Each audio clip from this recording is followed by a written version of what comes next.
Good morning. My name is Malcolm Clemens Young. I'm the Dean of Grace Cathedral here in San Francisco, California. Thanks for joining us for the Fall Forum season. We all yearn for connection and community, but we live at a time when calls for further division along the well-wrought lines of religion, race, ethnicity, caste, and sexuality are pervasive. The ubiquitous yet elusive problem feeds on fears of the other. The diversity, equity, and inclusion initiatives are undeniably under pressure, and activists narrowly focus on specific and sometimes conflicting communities. We need a new approach, one that encourages us to turn toward one another in unprecedented and radical ways.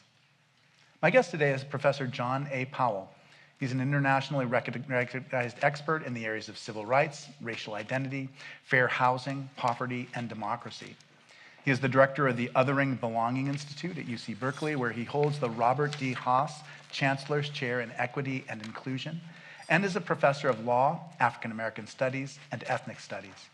He's the co-founder of the Poverty and Race Action Council, author of Racing to Justice, and co-author of Belonging Without Othering, How We Save Ourselves in the World, and The Power of Bridging, How to Build a World Where We All Belong.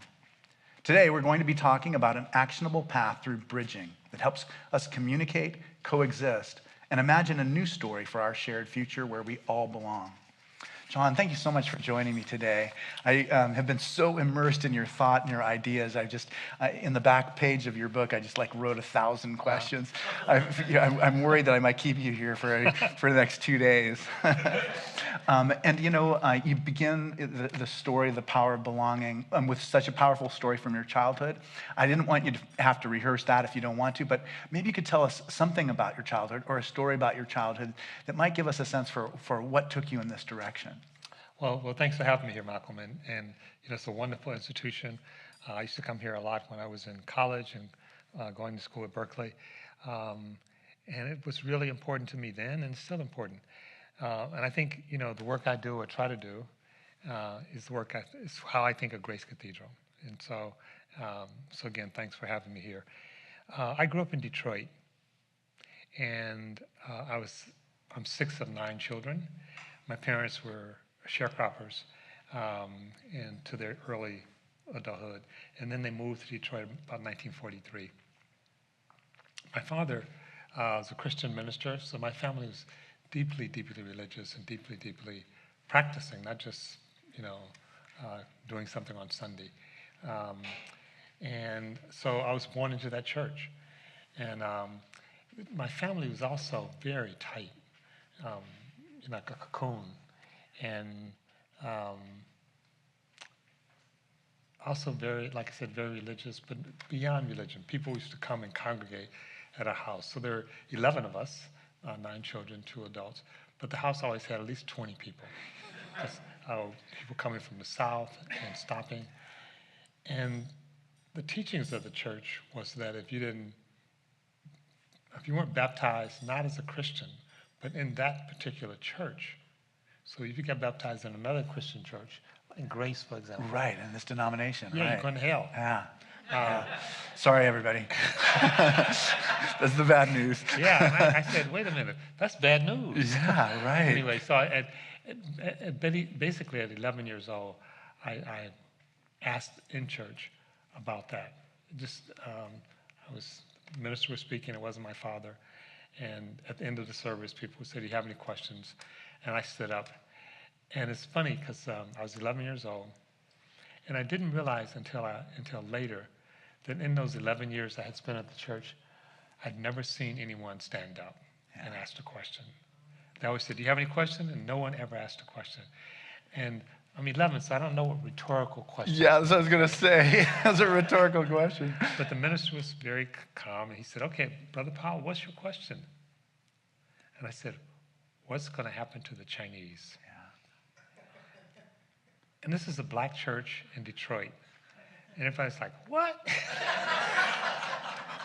Yeah. He said, that's all right. So he took me around different passages of the Bible, and at the end of it, there was no answer he could give. And I never went back to the church.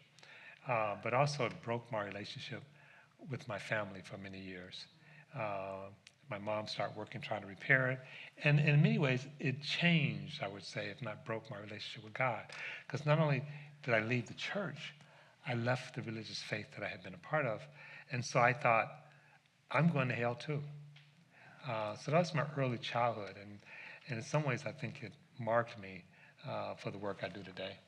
Yeah, and I just think in some ways it's like you may not have known what a rhetorical question was at the age of 11, but there was a way that you could have retreated back into almost a more inauthentic position, like I'll just go along with it, I'll go along with it. But there was something about your personality that among the 11 people who lived in that house, there was one who was set aside and who was somehow in the depths of your heart, you were okay with. You had the strength to be set aside without having it kind of break you. Well, that's very generous of you to say so. I mean, in my 11, 12, 13 years, I was not feeling very strong. And Yeah. I literally used to cry myself to sleep. And I remember a conversation I had with God as I understood it. And I said, and it went something like this, I know I could be an asshole. Yeah, right. But on this one, it's not about me. I'm not trying to get over. I just can't be a part of something that would summarily condemn almost 1 billion people going to hell. Now, I started reading when I was, 9 about the world and China and Africa. And so I didn't know any people who were of Chinese origin. But I knew there was a lot of them, and I knew most of them were not Christian. And I just couldn't wrap my head around it. Yeah. And so, like I said, I didn't feel very strong. I didn't feel very righteous. I just felt like something I couldn't do. And in many ways, my students oftentimes say, when did you decide to do X? When did you decide to go on this path that you're on? Because they're trying to figure out their own life. Yeah, right. They're trying to figure out what they want to do in this crazy world. And I say, I didn't figure it out. I was called. And, we used to talk about callings. I feel like the universe called me and said, whatever. And if you get a call, it's probably a good idea to answer it. Yeah, definitely. Definitely. And yeah, like there's so many consequences that are a result of that calling and hearing that calling. Right. I wonder if you can talk a little bit about just like how would you describe your field and what led you to become an expert in it? Well, in some ways, I guess the idea of creating a world where everyone acknowledged, I think everyone does belong. Let me stay there. And I remind people sometimes and myself that we're literally born attached to another human being. It's not a metaphor. We're literally attached to another human being. Just think about that. In the womb, when we first come out, and then we may cut the umbilical cord, the physical umbilical cord, but we cannot and should not try to cut the spiritual umbilical cord. And I didn't have words for all these things, but this kind of notion of a world where everyone can live with dignity and belonging has been central. And that's my work. And it's come up a number of times. I'll tell you one other story. And it's not that I haven't done some things that I wouldn't want to share with the general public. But when I was getting ready to graduate from high school, and 16, 17 years old, and I'd done relatively well in school, so I get a scholarship to Harvard. My father dropped out of school in the 3rd grade. His mother died, and he had to go to work. He was living in the South. So they don't really understand the sort of formal education process. I don't think anybody does, but they knew Harvard, and so they were very proud. It's like, our son is going to go to Harvard. And I said, no, I'm not going to Harvard. And they're like, what?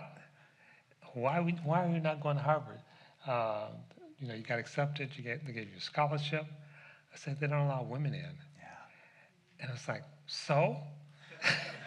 I have 5 sisters, right? And so, again, to me, just the wrongness of that. And this is 1964, so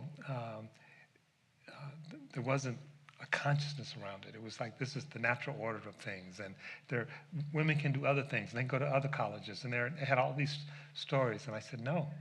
And my parents it's funny telling stories because my parents were such incredible people. They were like saints. They were like bodhisattvas. And these stories don't always convey that. So my parents said, if you don't go to Harvard, we're not going to help you go to college. Now I'm 16, 17 years old, and I'm old enough and mature enough that I know that financially my parents can't help me anyway. It's like, okay. Yeah, right. We're not going to write our check for $0. Not exactly. And so I started looking for schools that were, quote unquote, had strong programs, and I was in math and science, that allowed women in. And I landed at Stanford. Yeah. So, but the path in trying to, and so that thing of actually not being willing to accept that you can categorically dismiss a group of people, that's my work. Yeah. But then try to make that real. So it's not just an idea, it's not just something I say in a book, but it's something that people live. And realizing it's something that we have to keep doing over and over and over and over again. It's not something that, we do it once or you make the statement. It's really an aspiration. It's like love, right? I mean, like, you meet someone, you might marry them. I heard you officiated a wedding this weekend. But then the practice of love is something that happens over and over and over again. And sometimes we forget. It's like, why did I ever hook up with that person? Yeah. One of my favorite things about the book is I feel like I'm almost, we have the idea of the communion of the saints. But, you mentioned James Baldwin, and you mentioned Joanna Macy, and you mentioned Hans-Georg Gadamer. I mean, there's so many other comrades that are mentioned. And I wonder if you can talk a little bit about just how the world of reading and books, who are some of your influences, and how that community of people stretched in time and space influenced your thought. Well, it's interesting.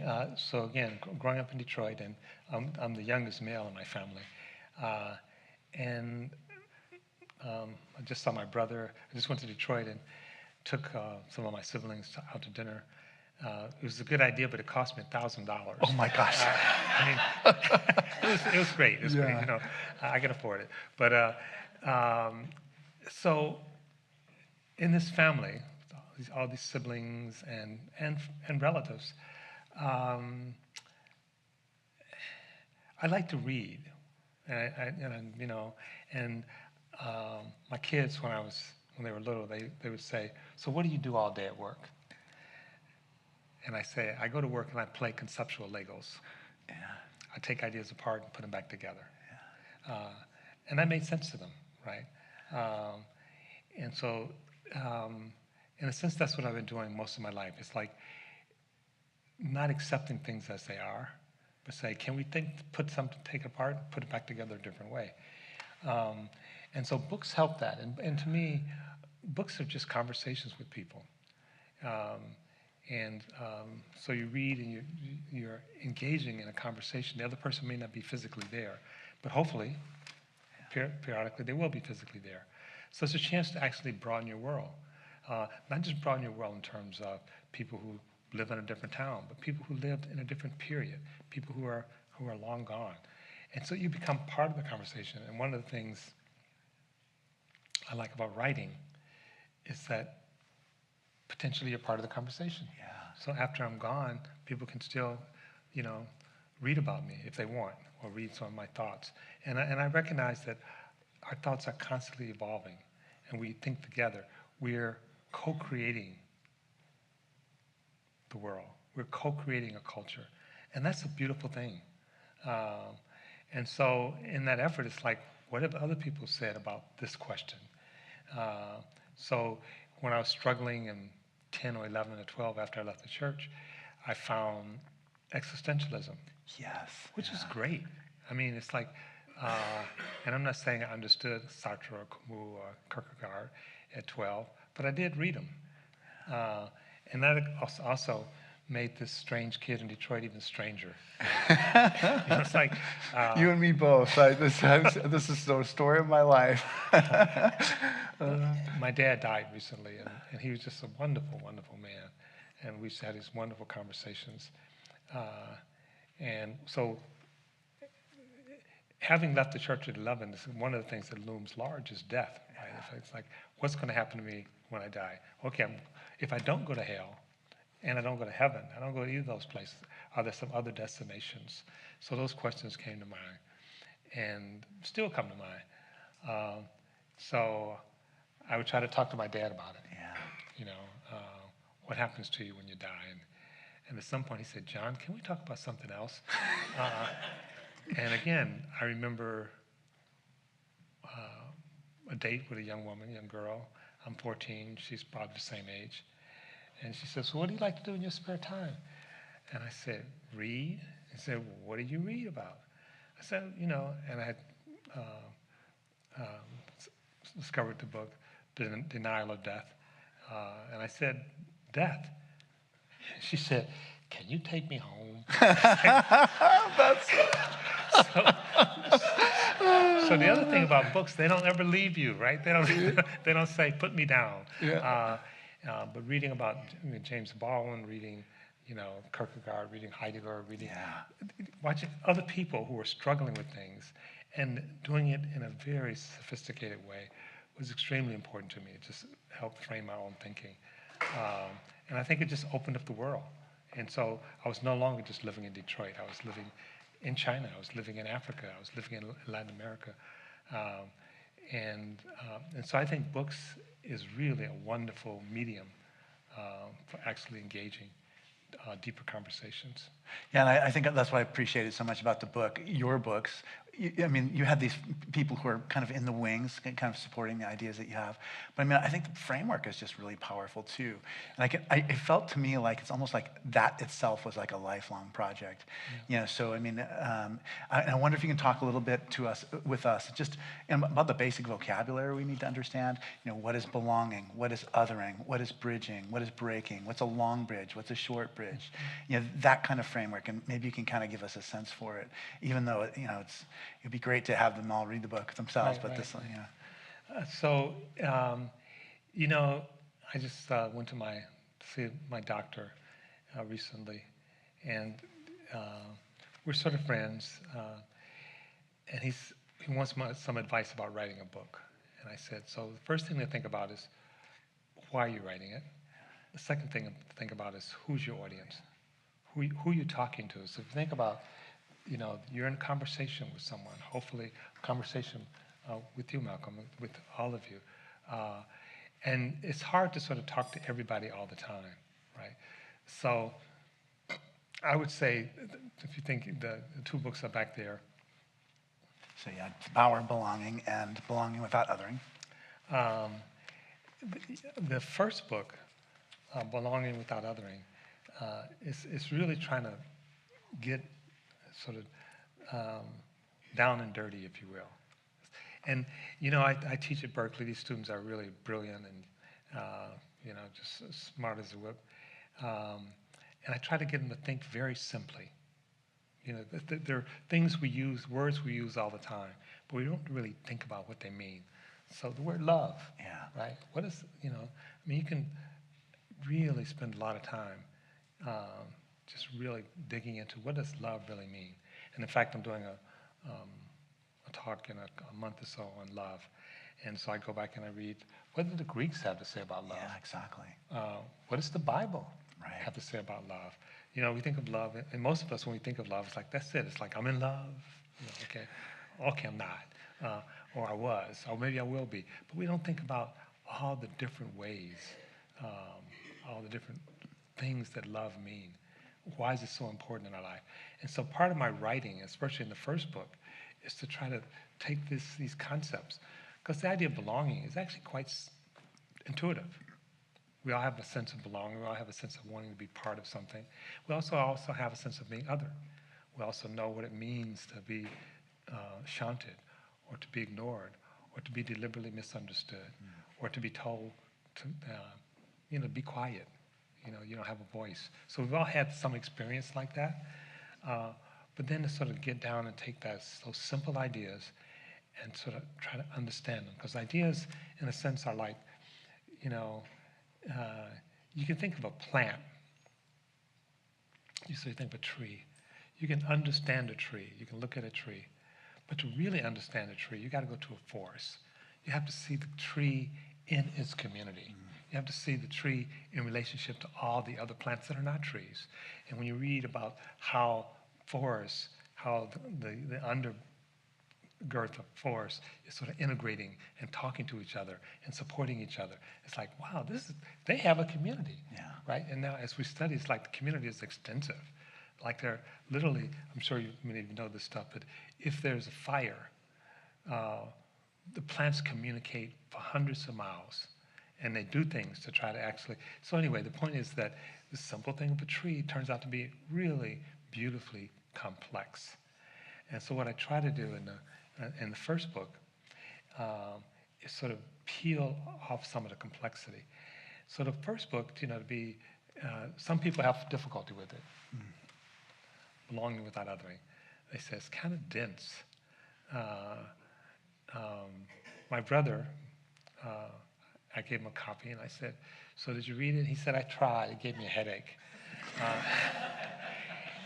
And trying to be very careful with words. So not assuming that we all have the same paradigm. Not assuming that we all have the same worldview. So to take time to build all that, it does make it dense. And some people don't have the patience for that, right? And I accept that. So the first book, you could say, is written in part for those who are already in the work and for those who are more comfortable making that deep dive.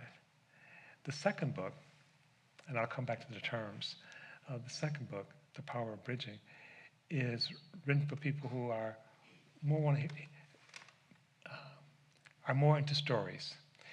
So let me just take a little step back. The brain is a complicated organism, and it has evolved over time. So the older part of the brain is sometimes called the lizard brain, and the amygdala. And that's the brain that we share with lizards. And that part of the brain also helps regulate and interact with our feelings, especially fear and anxiety. And so when that part of the brain is deeply excited, it knocks the rest of the brain off. So the newer part of the brain is called the prefrontal cortex. So the amygdala is back here, the prefrontal cortex is right here. And it's reasoning, it's logic, it's probably part of the brain that you're engaging in right now as I talk to you.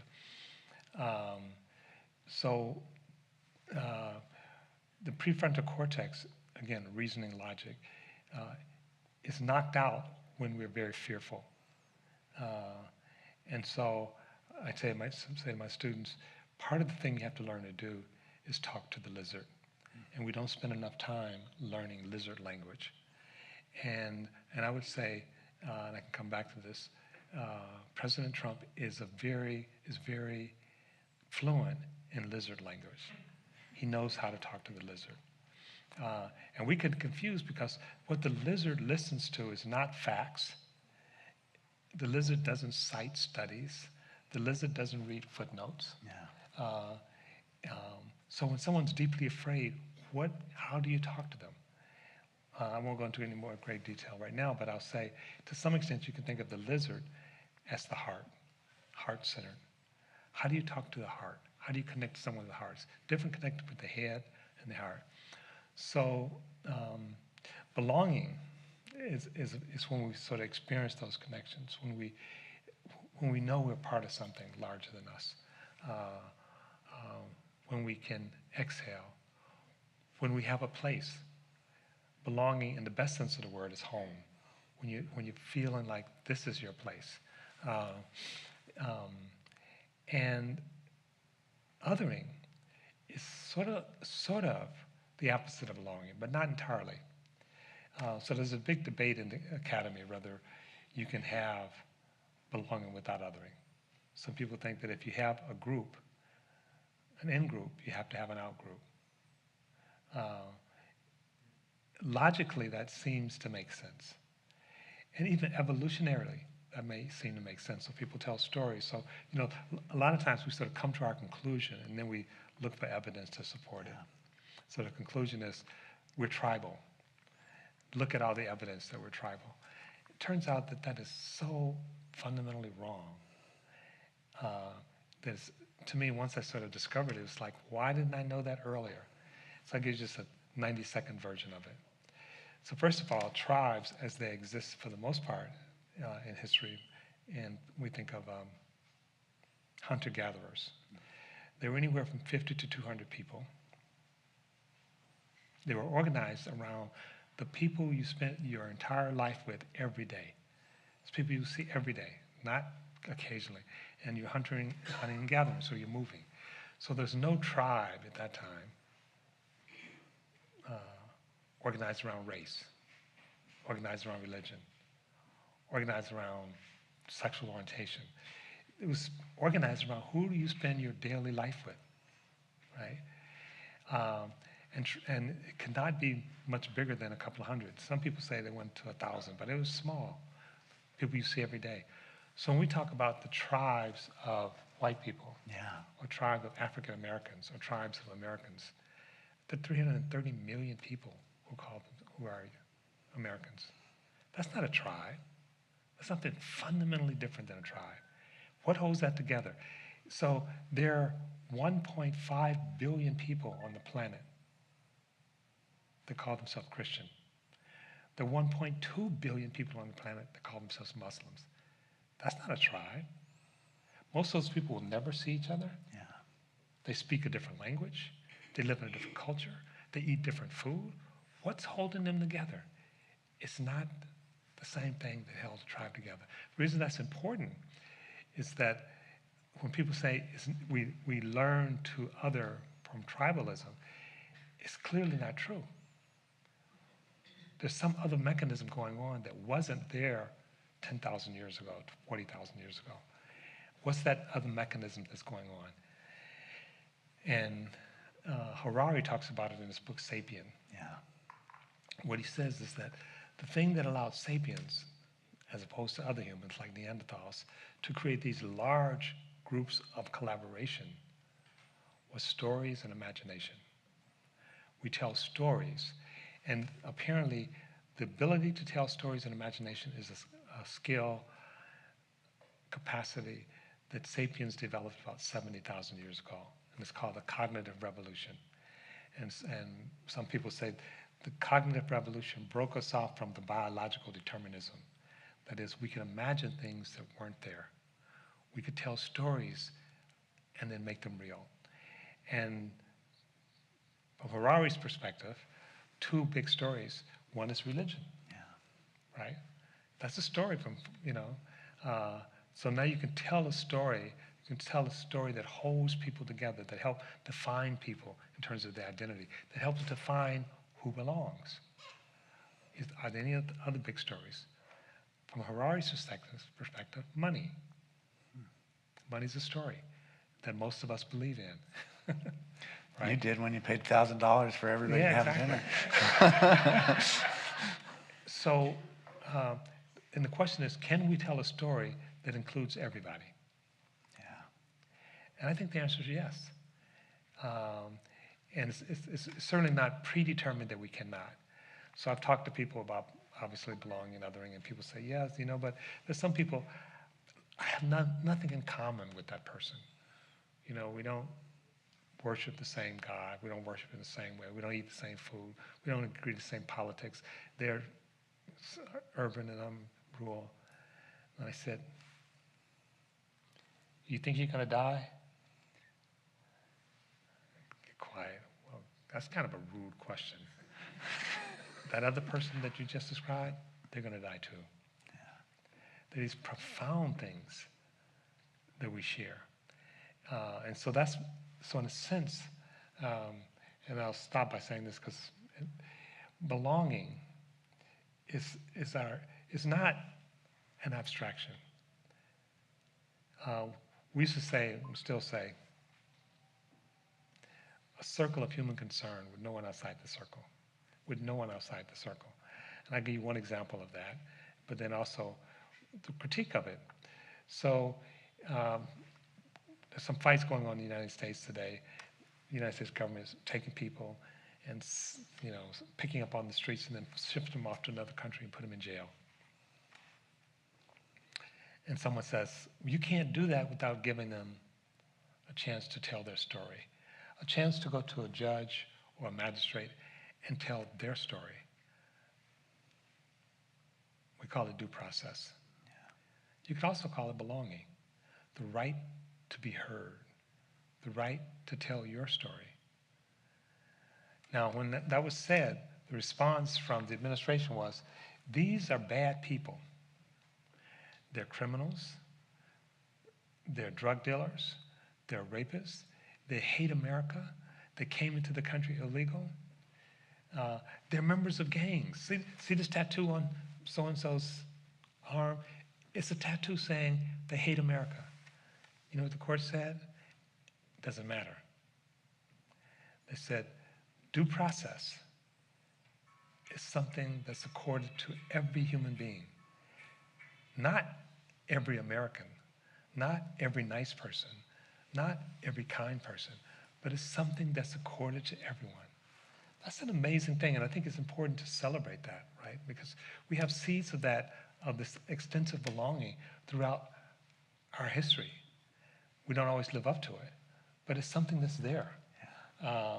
And especially people who are liberal forget that sometimes, that it's not a done deal, but the seeds are there. So can we tell a story? Can we engage in practices that accord people, that recognize everyone belongs? So going back to the critique of belonging, or the critique of circle of human concern with no one on the outside. And some my friends came in and said, why are you limited to humans? What about the earth? And they're right. But here's the interesting thing. Human comes from the word humus, which means earth. Earth, yeah. So in this deep meaning of humans already anticipates, already acknowledged, we forgot that humans means of the earth. We forgot that. And so can we remember that? So this is also why words are important, right? Is that, yes, we are of the earth. And when we live and die well, we recognize that. And I'll stop by just saying, I had a friend who's urban gardener, Robert Alexander, died a few months ago. And we had this memorial service. And one of the things his daughter did was to have him composted. Not cremated, but composted.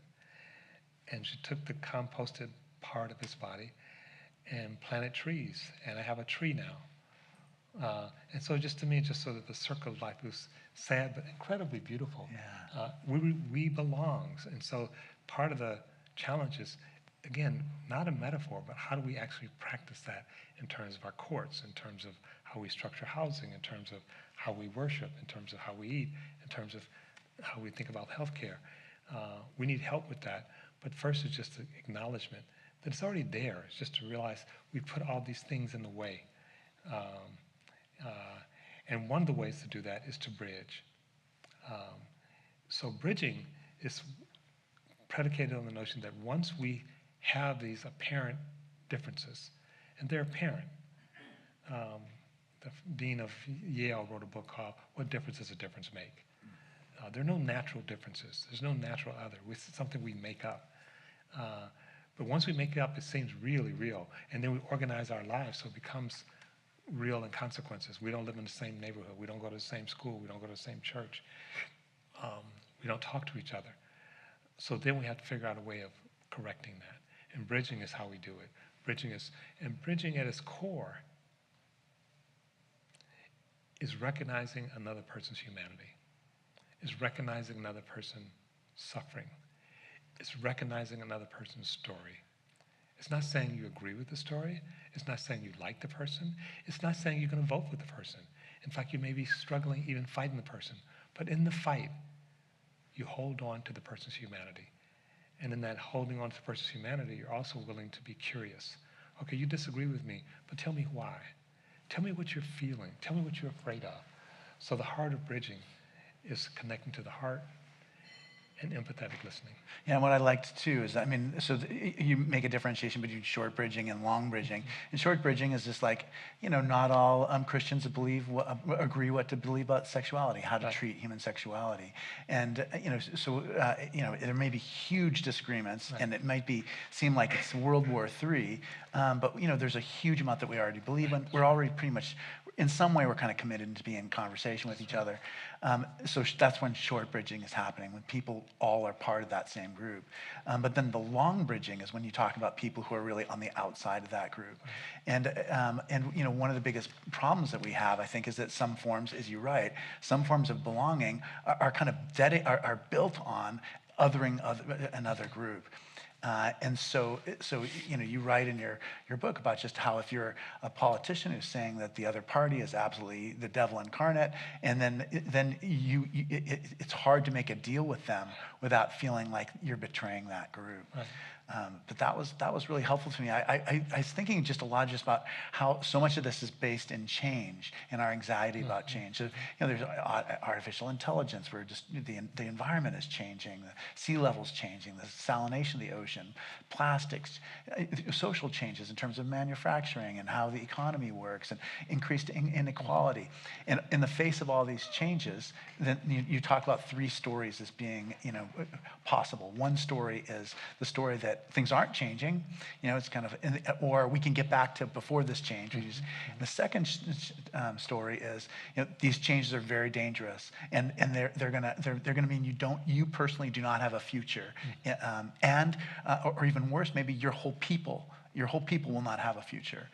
That's the second story. And the third story is a story where, hey, how can we increase the circle of belonging to everyone?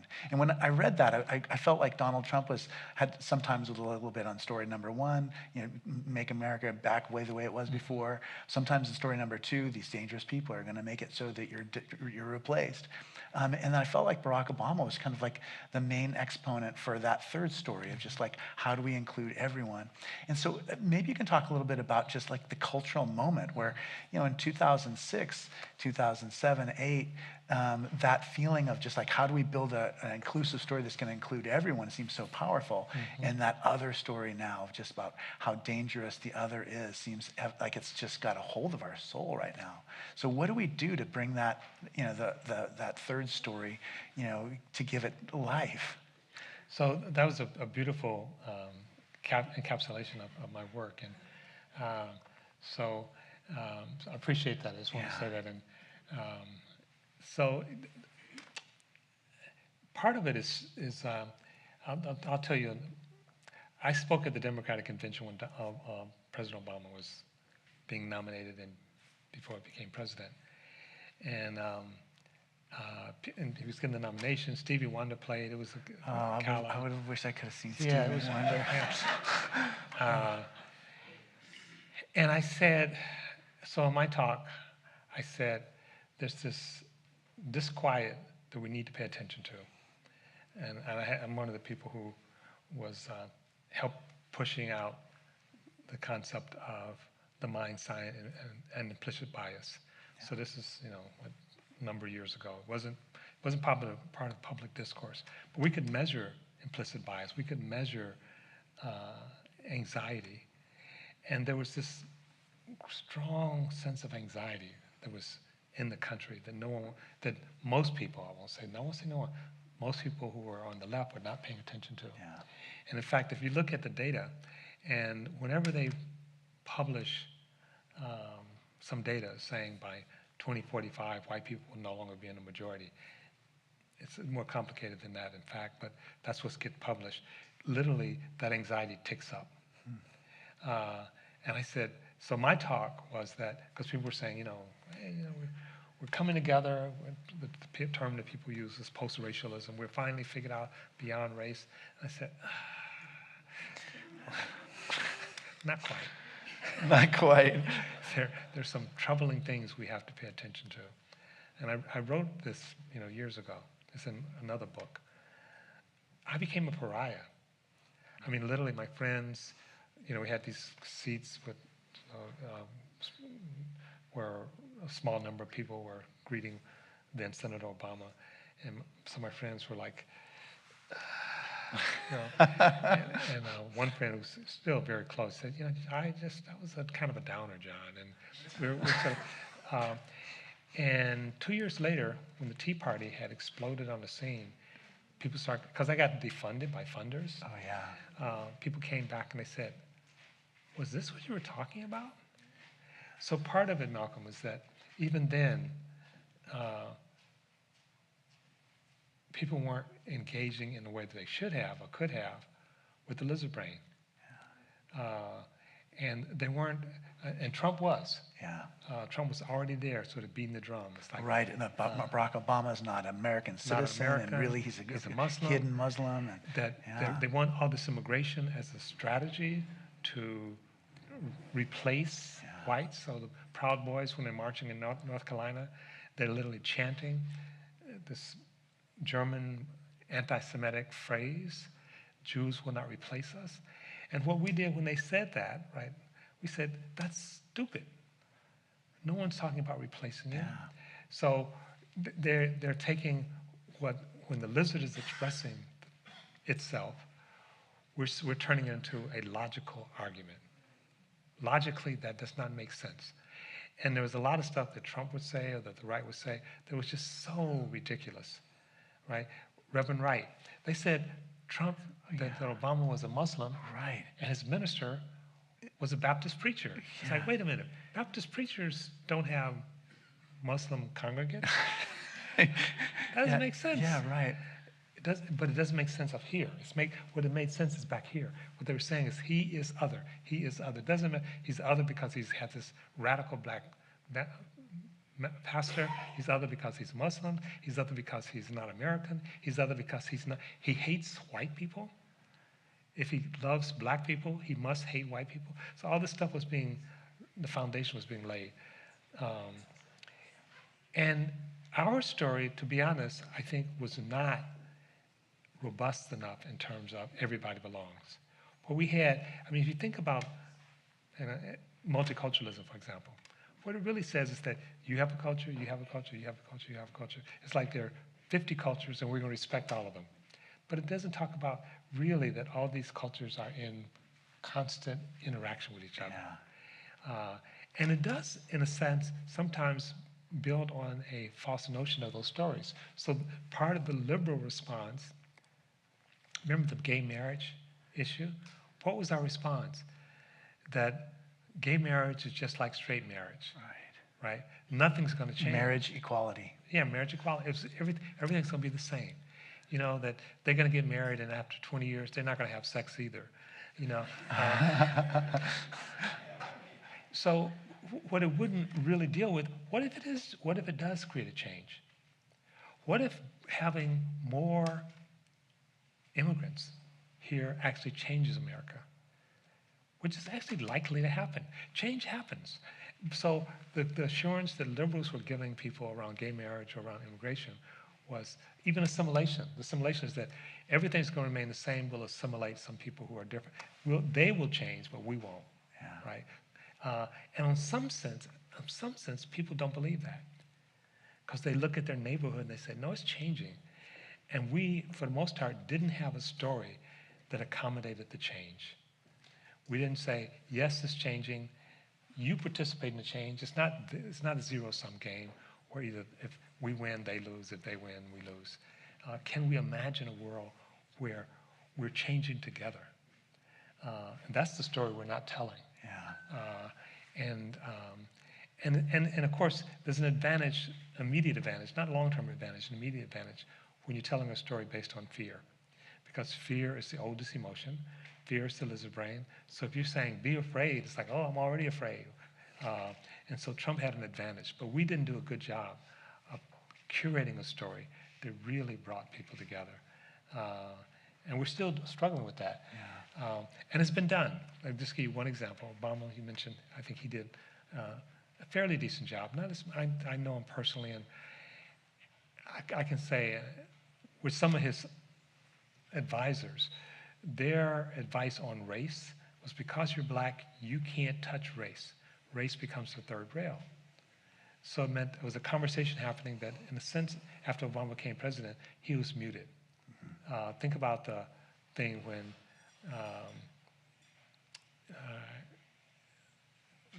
the beer summit. Anyway, the point is that Obama, the advice was avoid it because it's too hard to talk about. Just ignore it. And the right was just boom, boom, boom, really driving that home. That's a lesson that I think we have to learn. For example, in terms of, and I'm not DEI, diversity, equity, and inclusion. A lot of people, it's like, well, it's a good practice, but let's just not talk about it. So we concede the ground, the public ground, to one side. That's extremely problematic. So when we talk about bridging and these other stories, it sounds like, well, look at what's happening. How can you bridge? The country's tearing itself apart. We're more divided any time since the Civil War. Well, let's go back to the Civil War. Yeah, I mean, you're right. Except how many people are killing each other? Yeah. Do you have hundreds of thousands of casualties at various battles across the country? Yeah, it is a different. It is a different. And one of the great bridgers in our history is Lincoln. Yeah. If I have time, I can pull it up. But Lincoln talks about love. He talks about you're not my enemy. That we love each other. In the middle of the Civil War, he's the president of the North of the United States, and he's talking about loving.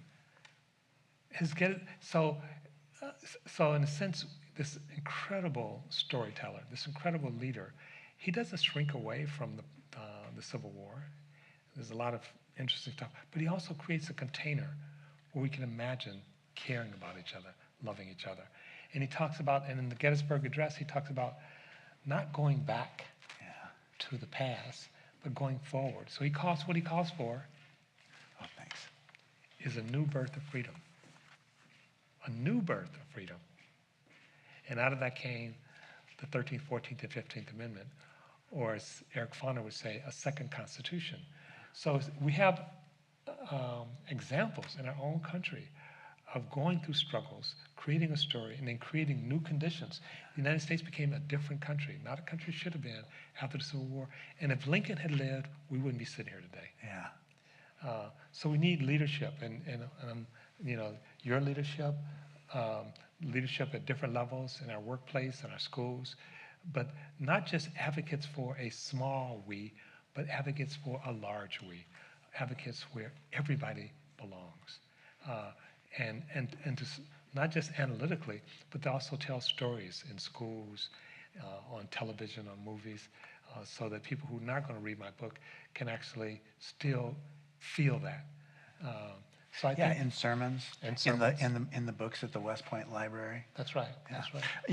We have a tradition of this, and we can take questions from the audience. Sure. So these are going to be some of the questions. But before we get to that, I wanted to talk about something that I want to talk about the environment again.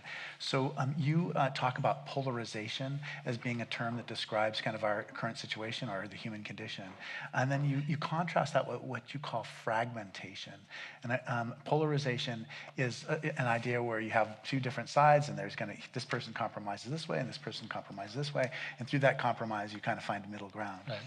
And fragmentation is something different. Could you talk about that a little bit, especially with regard to the environment, I think? Yes, I mean, a lot of people who understand that something's wrong, that we're at each other's throat, and there's different types of polarization. But so polarization, I'm from Berkeley, and one of my colleagues is George Lakoff. Oh yeah, some of you may what a great teacher. Remember his work, and one of his books was "Don't Think of the Elephant."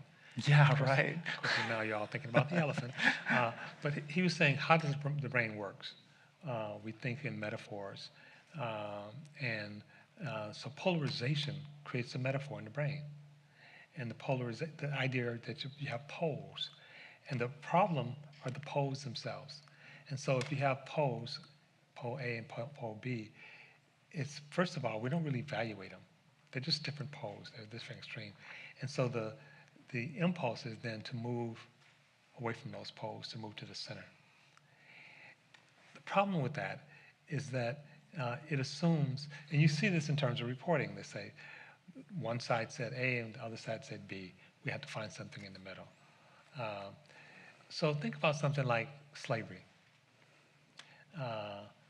If you have one side saying we should enslave people, another side said we shouldn't, what's the middle? What's the middle ground? We'll enslave half the people? We'll enslave people for part of their lives? If you have a group of people saying that a certain group doesn't belong, blacks, Jews, whatever, and another group saying they do, what's the middle, right? So in a sense, polarization is value neutral. It's position. That's what we're concerned about. People are at the extreme positions. And there's no power analysis inherent in the notion of polarization. And it's just like, well, the Democrat says this, the Republican says this, we have to find something in the middle. Well, it depends on what they're saying, right? We want to bomb Venezuela back to the Stone Age. That's what some people are saying, maybe, right?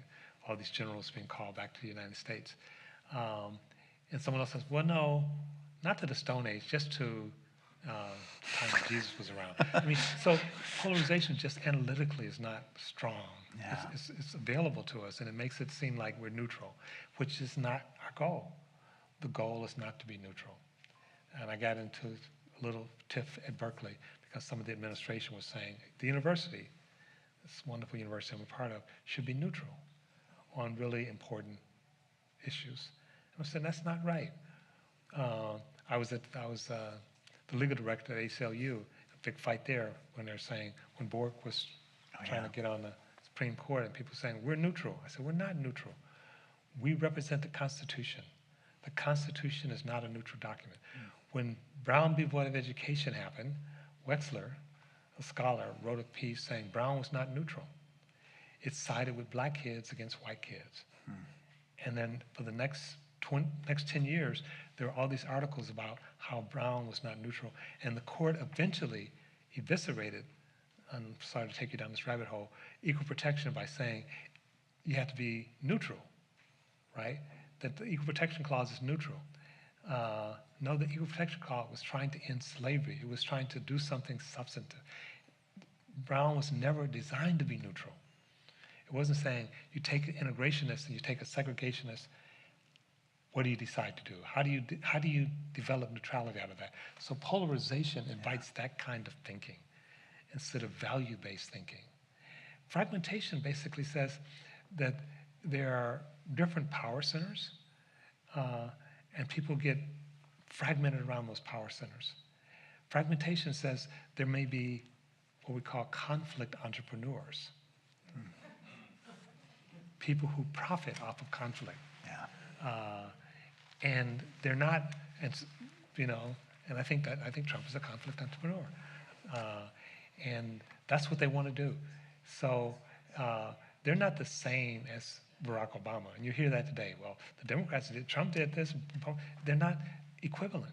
There are a lot of polarization invites a number of false equivalents, and not really an analysis of power, position, and values. Fragmentation sort of looks at all of that. So it's a much more robust term. But because polarization is out there, I can see that we have to use the term, but it's just not an exact term. That's so helpful to me because you're right. It just naturally leads to that kind of false equivalency. That the President Trump was prosecuted by the federal government for crimes, and so we're just doing the same thing and prosecuting. Comey is just the same. Exactly. Yeah. All right. So here's some questions we have from our audience. How do we change the narrative today, and will it happen before 2027? What was the part? What about 2027? How do we change the narrative today, and will it happen before 2027? Well, supposedly Yogi Berra said, predictions are hard, especially when it's about the future. So here's the thing I would say. I have 3 children, and I used to say to my children growing up that if I could wish them one thing, it would not be happiness, it would not even be good health, it would be engagement. And we don't know the future. What we do know is that we have a role to play. We have to engage. And if we, whatever values, whatever our life work is, to do it. I think the most dangerous aspect of what's happening now is silence. There's a deafening silence from way too many places and way too many people who are supposed to be arbiters of power. So the one reason I get upset with my own university is that I wrote a piece, and in the piece, a short piece, but I said something like, after George Floyd was killed, you had people rushing without giving much thought to adopting programs around race, particularly diversity, equity, and inclusion. But they're just like, it's like we're going to throw some money. Companies saying we're going to write a $100 million project. We're going to fix race, But they didn't think about it. It wasn't reflective. And now you have people rushing to abandon DEI without any reflection. Yeah. Right. They're not saying, well, we did a study and we looked at the underlying values and underlying efficacy of this, and we've come to the conclusion that X. All they said is that Trump said it's a bad idea and he's going to punish us if we don't agree with him. We agree with him.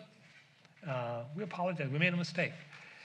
So what I'm saying is that I have no problem with critically examining DEI, critically examining implicit bias, critically examining any number of things if it's a real discussion. But a conflict entrepreneur is not inviting a real discussion. Trump's engaged in power politics, bully politics. And so someone needs to stand up and say, not simply we're going to keep our program, whether they think keep it or not, but what it really represents. The reason we actually adopted this, the reason we actually did this is because we think it's right. Now, what about the critique, especially on DEI, that equity was used, DEI was used to other white people? If that's true, it's an important critique. Let's embrace it. Because we're saying not your group and not my group and not your group. We're saying everybody. So we're not picking blacks over whites or Latinos over Asians. We're saying everybody. And to really say that, but we also then have to say that people are not equally situated. So we're not saying we're colorblind.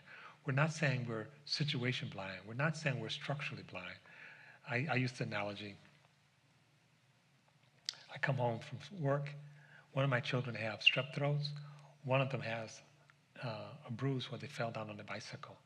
So I take the Band-Aid and put it on the kid with strep throat, right? Or I take the Band-Aid and I cut it into 3 because I have 3 kids. And I say, each one of you get a third of the Band-Aid. I treat all my children the same. You would say, how stupid is that, right?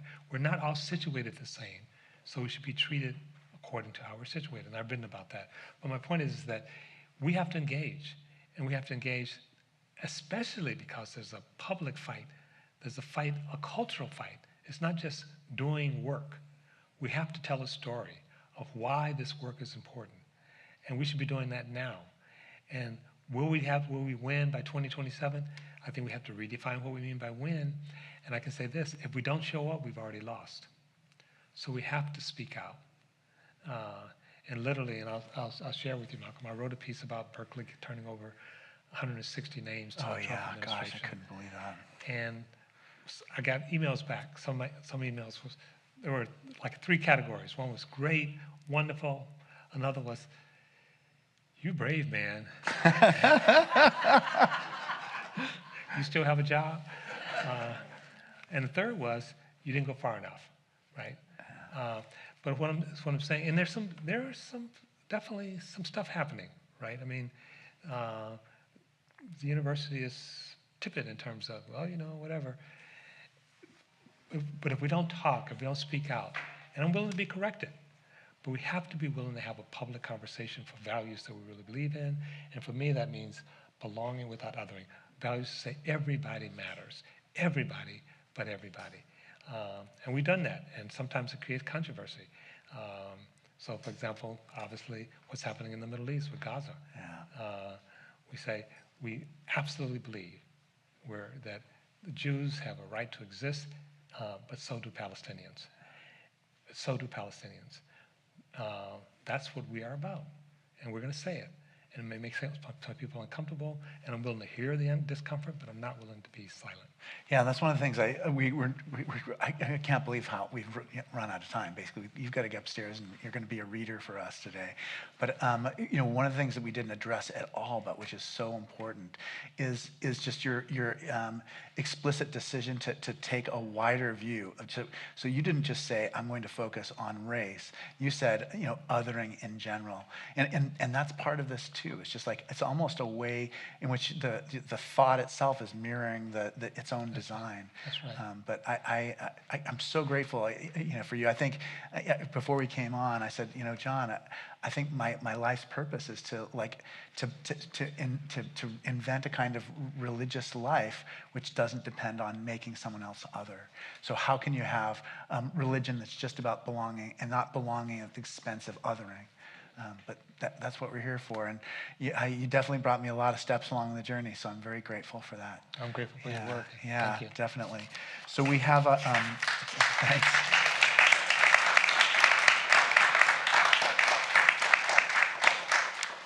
All right, I have my little notes for next week.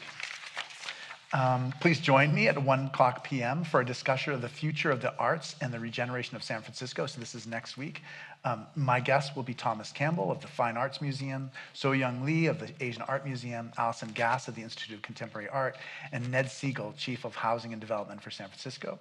You're always welcome to join us. As I said, John will be one of our readers today at the 11 o'clock service. And we'll also be celebrating my 10th anniversary. So it's the 10th anniversary of my, thanks. Please join me in thanking Professor Powell again. Thank you very much.